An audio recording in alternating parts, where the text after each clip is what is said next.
So last week,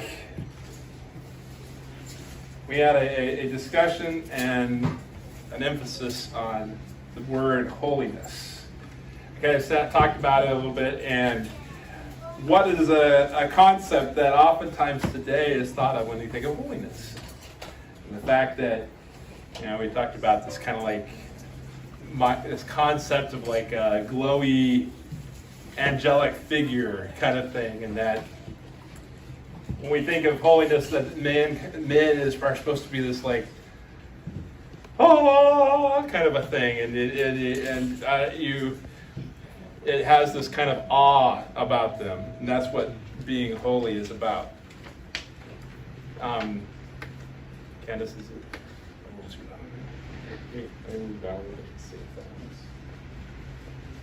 All right. Does that help at all? Can you still hear me? Yeah. Okay.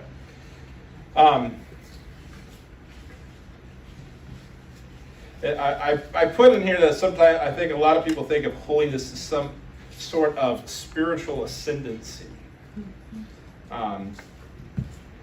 It feels sometimes like when you think of, if you were to try and get people to define holiness today, their viewpoint on holiness probably would come from some sort of concepts of Roman Catholicism that they think of, or maybe even Buddhism. The idea of maybe like a monk alone sitting out in the wilderness, praying and meditating all day, wearing austere clothing kind of idea, and that's holiness right there. So we mentioned some last week a little bit about holiness, and I want to kind of go again into that question because this chapter continues that whole explanation of holiness and what God says is holiness. So we're continuing in the understanding of be ye holy, or you be holy. So let's get out of the King James English, you be holy for I am holy mentality. So holiness is not something accomplished by a singular individual. There's not, some people have a viewpoint that like a spiritual leader, that's the definition of holiness, right? Like maybe a pastor or a priest of some sort. But we're going to find out today, in looking at this, that holiness, believe it or not, is a corporate activity. It is a communal responsibility. This chapter here in Leviticus 19 is not addressed to a few ascetics or even to the high priests, but to the entire assembly of Israel, the whole nation. The underlying motivation for holiness is expressed in what can be considered the motto of Leviticus. Be holy because I, Jehovah your Elohim, am holy.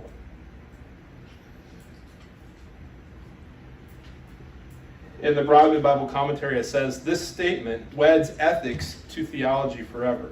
Human morality must ultimately rest on the unchanging nature of God. Every biblical statement about God carries with it an implied demand upon men to imitate him in daily life.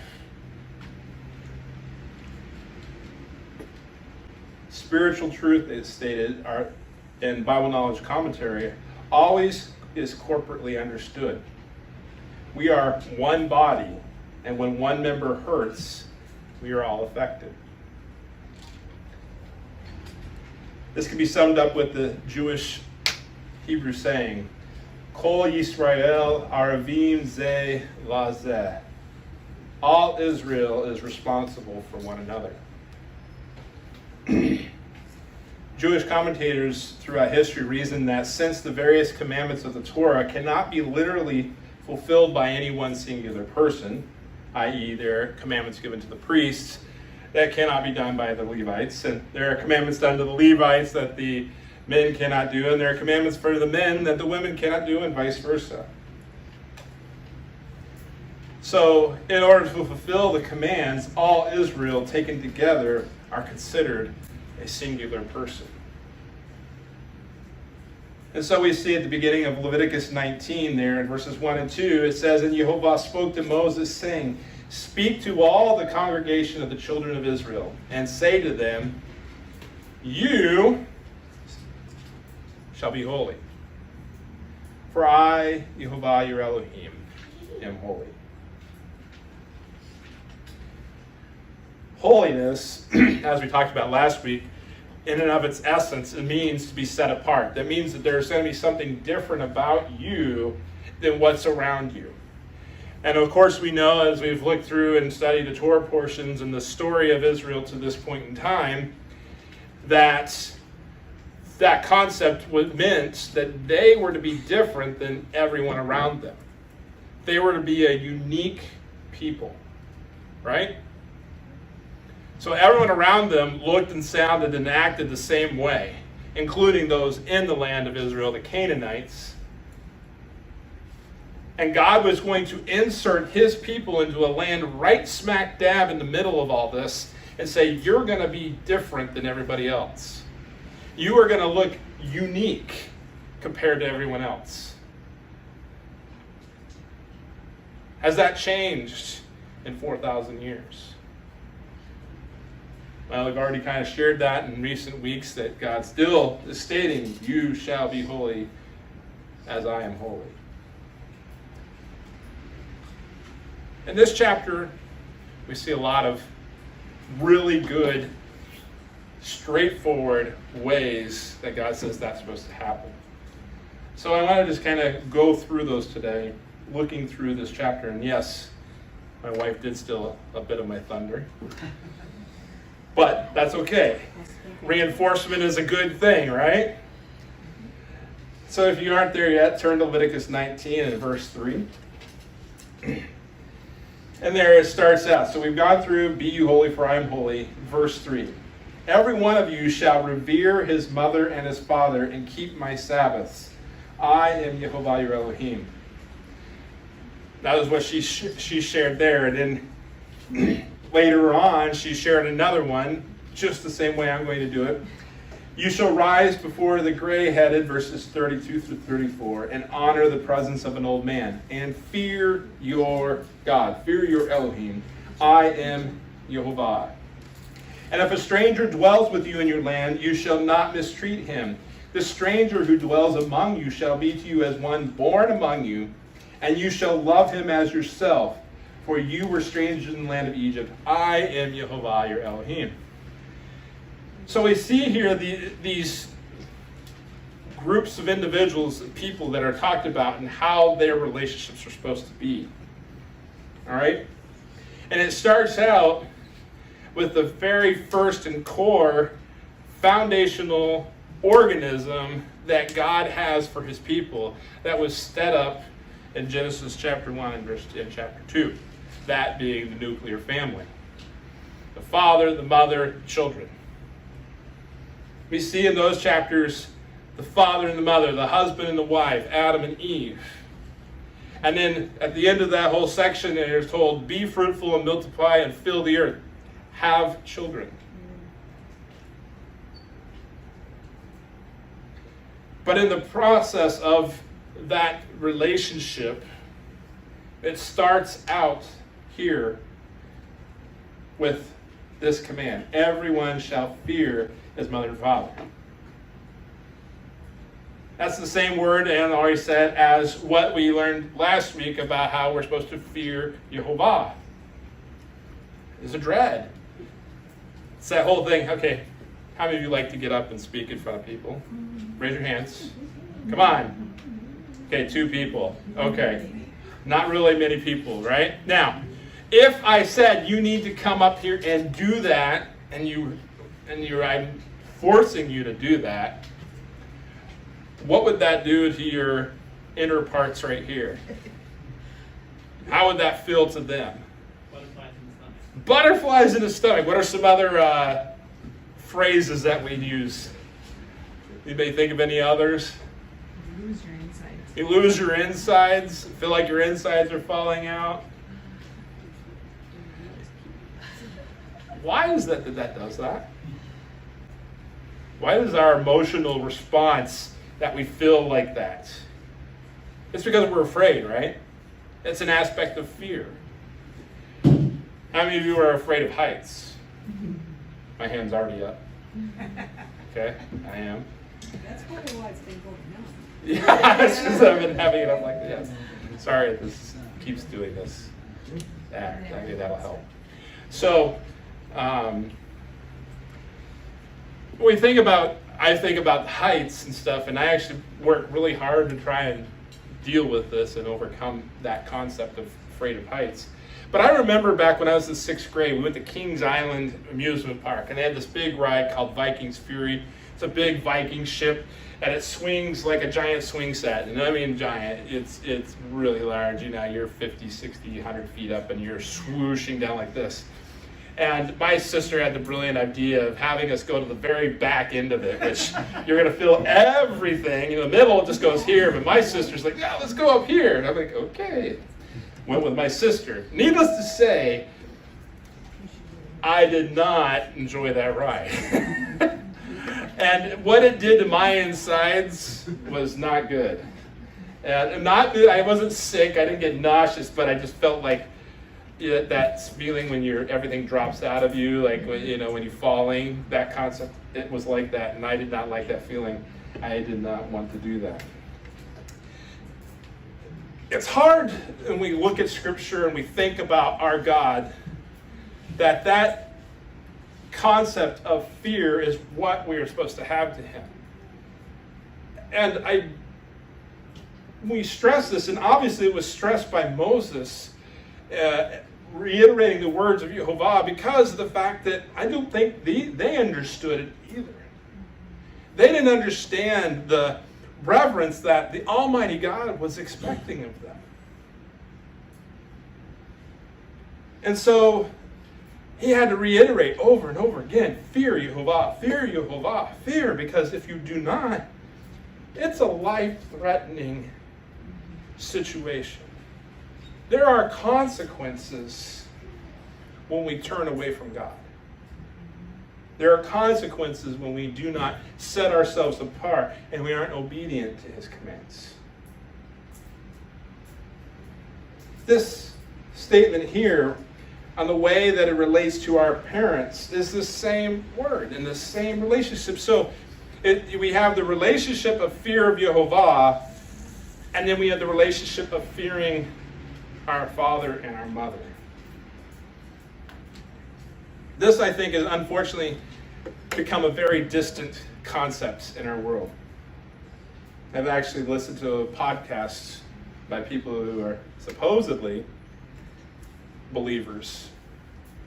And I use that term supposedly because they come along and they state the fact that us in modern society, thankfully, have figured out how to better do relationships than what God says in His Word. God says in His Word, says these things, well, those are antiquated. Those are not for today. We as a society have evolved past those, and we know better now today how we're to handle those things than they did 4,000 years ago. And this idea of fearing parents, we don't do that. We just want to have our kids love us. And we just want, them to have fun and feel good about themselves. And we shouldn't tell them no, because that might constrict their ability to be free and to think and to roam the country. But that's not what God says. And so when we look at this situation, be ye holy for I am holy, be set apart as I am set apart, we have a decision to make, folks, in our lives. A decision between, do we think that the Word of God is true and that we should follow it? Or do we think that we've figured out a better way today to handle things and we need to do that instead? Because the world is making us choose. The world isn't standing by idly going, you got a choice and you can take your time figuring it out. The world has an agenda and is actively pursuing that agenda. And if we're not actively doing God's word, then the world is taking control of us, our children, the lives of everyone around us.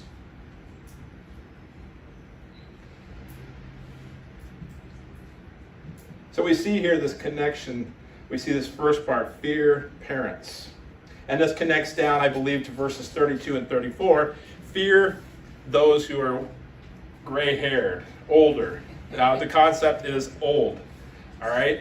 Why? Why do we have to fear people that are old? Why do we have to honor them?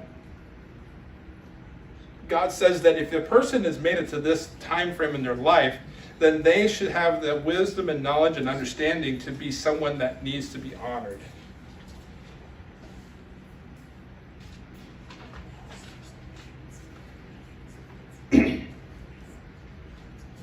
Also on that note, as people age, a lot of health things come up, a lot of difficulties in life come up.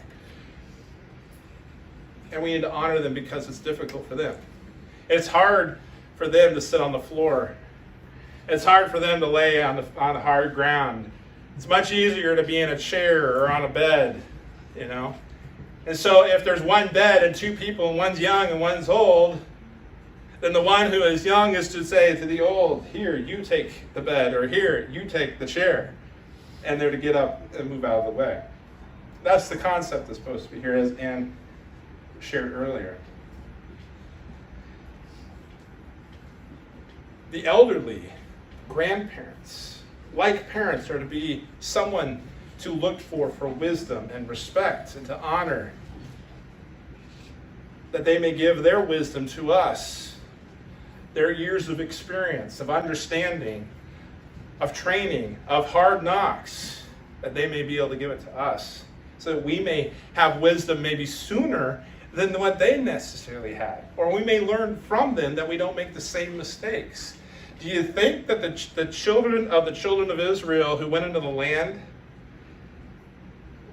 wished that they hadn't seen all the things happen to their parents and that they had made the smart decision to go into the land the first time?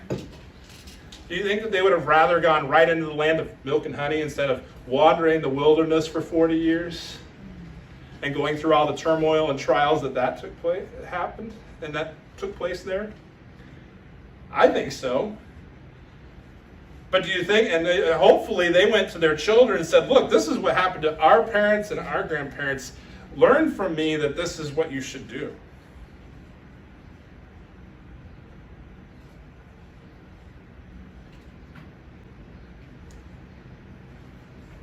We see a connection here between children fearing parents and others because there's a connection there with respect and honor.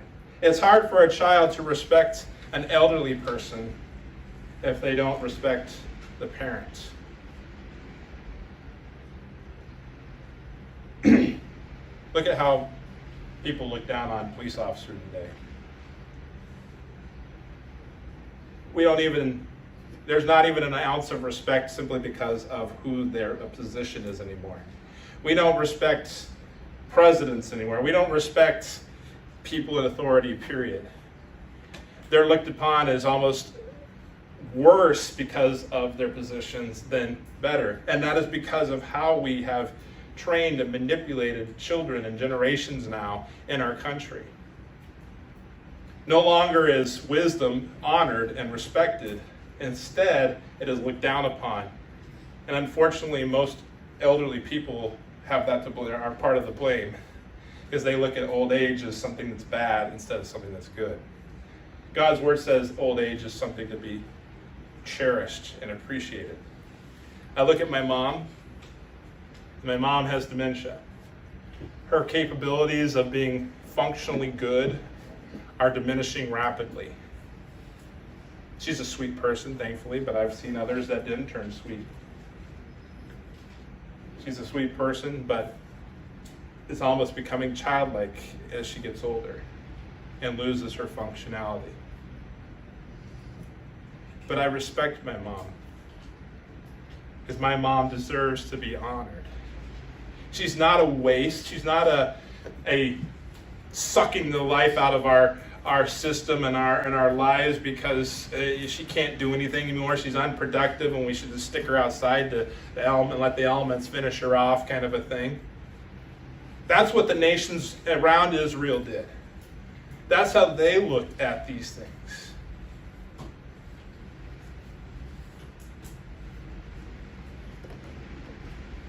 One time when we were younger and our older kids were real small, my children once were running around. They were probably like 3-4 years old.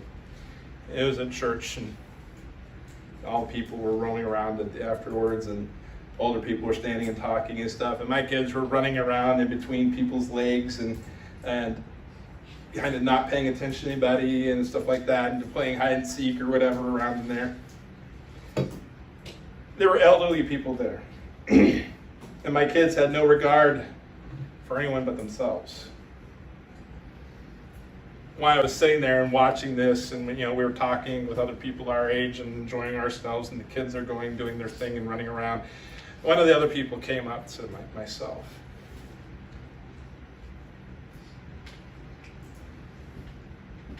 They came over and asked me a question. They asked me, how would it feel if one of your children is running around like they're doing, knocked down an elderly person, and that person was seriously injured? And I thought for a moment, and I'd feel horrible. Biblically speaking, in a spiritual, Torah observant context, what would my responsibility be in that situation? It would be to take care of that person, take care of all their medical needs, help them until they were back to capable of being able to maintain their lifestyle again. Because I, through my children, were responsible for their behavior.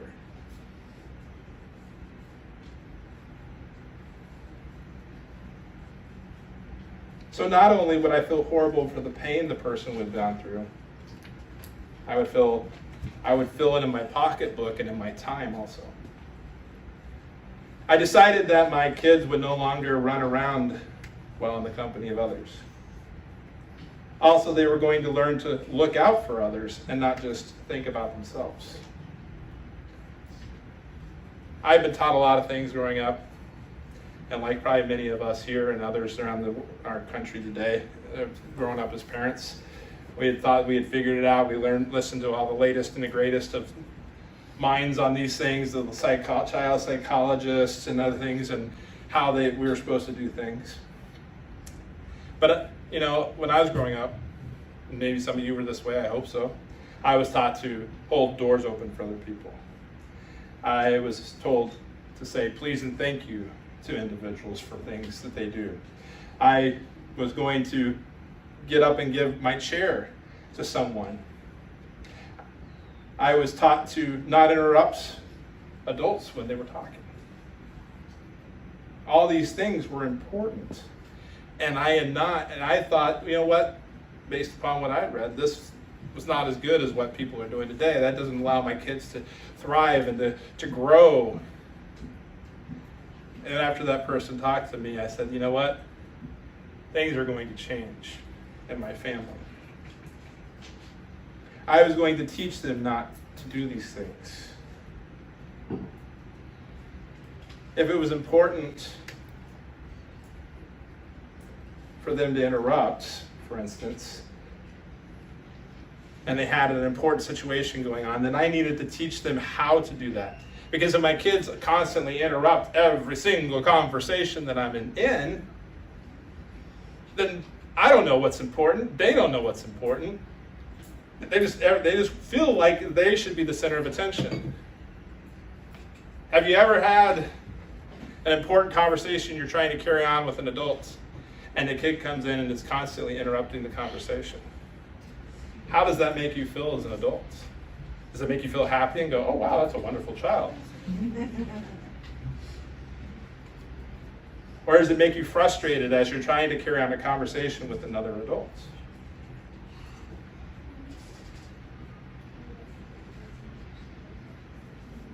In order to do this, to accomplish my goals, I had to take the time to train them in these ways. I couldn't just sit there and expect them to understand.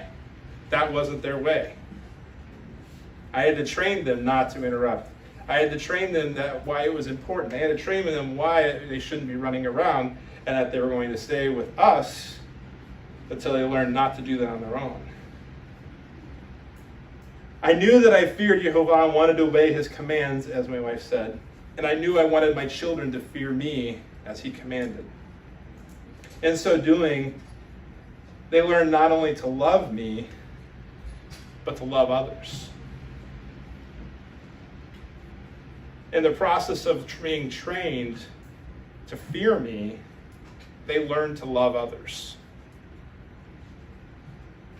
Because they were not loving when they were running around amongst all those people. They were selfish and self-centered. And so in order to train them to love, to understand love, I had to train them to fear me first and obey me. Then they would learn to love others. If they forgot and started to run, I could call their name. They would stop and look at me. And I could remind them, usually with something along that lines, or or Eric. And that was enough. And they remembered what had been taught, and they stopped. Their fear of me had trained them to fear Yehovah. This allowed them to learn to love Yehovah and want to serve and live for him from a very little age. Instead of dreading my children coming over, older people actually appreciated them and looked forward to having them come over. They didn't have to baby-proof their homes because they knew my little ones honored their things and would not touch them.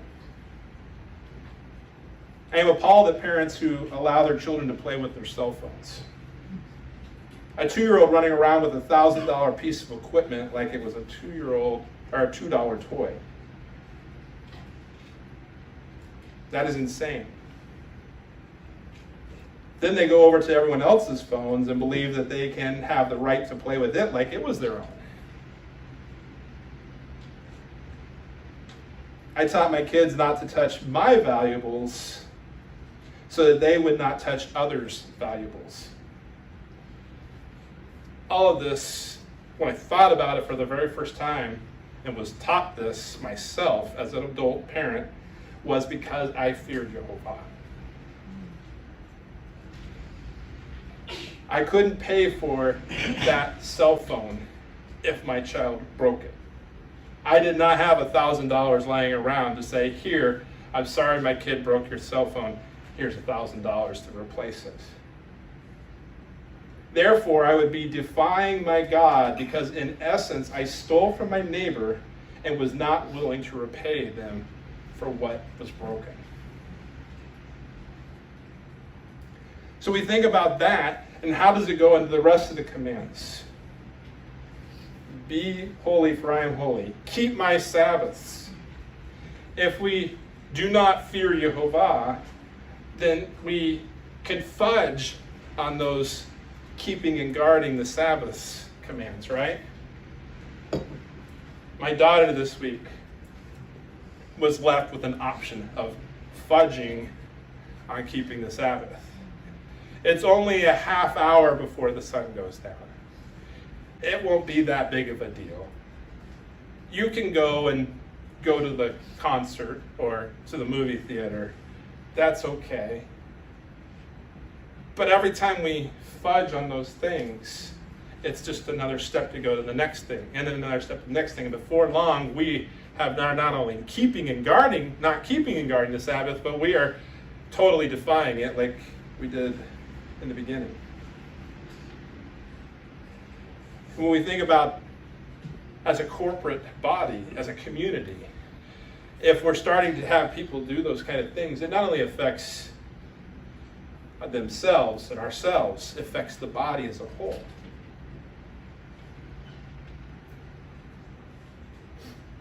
Keep from idols and idolatry. I am Yehovah, your Elohim. Pretty simple.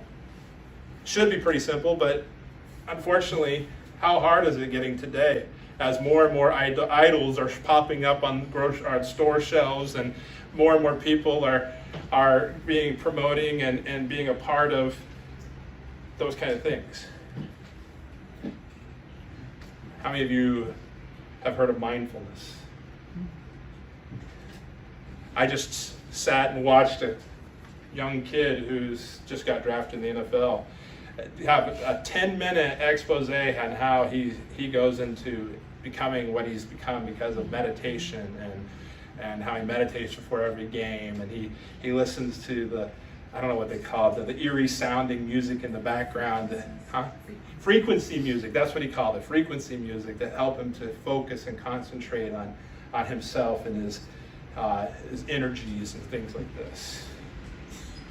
Is that what the scripture says that we're supposed to do in order to be able to accomplish things? They that wait on Yehovah shall renew their strength. They shall mount up with wings of eagles. They shall run and not be weary. They shall walk and not faint. It doesn't say look in your internal energies and meditate on these things. That's the pagan ways around you. If you slaughter an animal as a peace offering, do it out of a willing and cheerful heart in accordance with Yehovah's commands.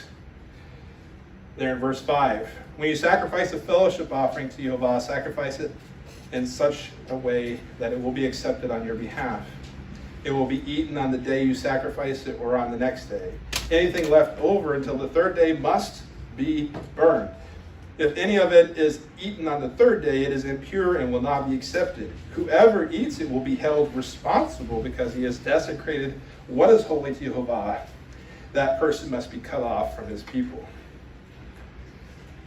So in those 4 verses, there's a lot packed into there. Bring the offering with a joyful heart. When we look at offerings that we're to bring them to God with a joyful heart. Yah loves a cheerful giver. Amen? 2 Corinthians 9:7, Paul says that. Yehovah loves a cheerful giver. God loves a cheerful giver. That's the way I learned it in King James English. Rejoice in his goodness. But even in that rejoicing, we must remember that holiness is required, right? We can't do it our own way or be haphazard about it. When we think about his commands, are his commands something to just think lightly of? Or should we have a fear of Yehovah about those commands and how we look at them? We must have a great thought and care in bringing an offering from the heart. Because Yehovah is explicit that we be very intentional about our giving to him. Torah was such a lovely and beautiful animal. He was just a perfect, beautiful bull that I decided to give to Yehovah. Because he exemplified how Yehovah's blessing blessed me. So I brought him before the priest, and the priest slaughtered him for me and did all the rituals that were supposed to happen in giving it to Yehovah. And then when I was left with, a couple of the Levites came out and plopped some big sides of slabs of beef in front of me, and woohoo, we were going to have a banquet tonight. My family and I even gathered some friends around, and we stuffed ourselves to the gills with the best prime rib ever. Sounds good, doesn't it? Anybody hungry? Yes. But we were stuffed so much to the gills, and there was so much left over. So the next night comes around, and woohoo! We have leftover prime rib and filet mignon. And it was so good. Then that third day came around. There's still good meat there. We figured out how to refrigerate it, okay? Because I know there's some back there going, third day? Gross. That's nasty. So it was refrigerated, all right? They looked at that beef and they said, maybe we could eat at the end of the day. There's a whole lot left there. Torah was a big animal, and that's some good looking brisket still going on there. We're smoking that. That smells really, really good on that third day. No! Because your rejoicing will be turned to sorrow. And a joyful moment quickly can turn it into an abomination into the sight of Yehovah Elohim. When we have a joyful heart and we bring with that joyful heart before him within his commands, he is happy. He is joyful. But when we choose to come in our own way, even the best of our sacrifices, of our offerings, will look like an abomination to him. And so, as we look at all these commands and the rest of here and throughout the scriptures, they're not there to make us scared or afraid and, oh, what am I going to do? But when we look at Yehovah and an admiring of him, of who he is, and honor him as holy, set apart, unique, powerful, the creator of the universe, and we look on those things and we say, because of that, I'm going to obey. That obedience brings out love and a relationship with our Father. He doesn't want us to sit around going, oh my goodness, this is so terrible all day long. But he also wants us to do the things he says and to have a right heart and a happy heart in doing them. And when that connection of joy and obedience comes together, it creates that perfect moment of ultimate joy for us.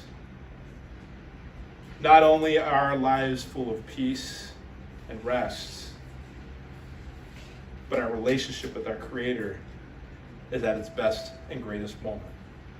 We are one with him, echad with him, as he is with his Son. Let us not grow weary in doing of his commands. Let us not become complacent in fearing our God. Instead, let us seek continuously to live exactly as he wants us to live, to learn and to grow and mature into a wise, gray-haired individual who honors and loves Yehovah and is training the generations down how to do it also. Shabbat shalom.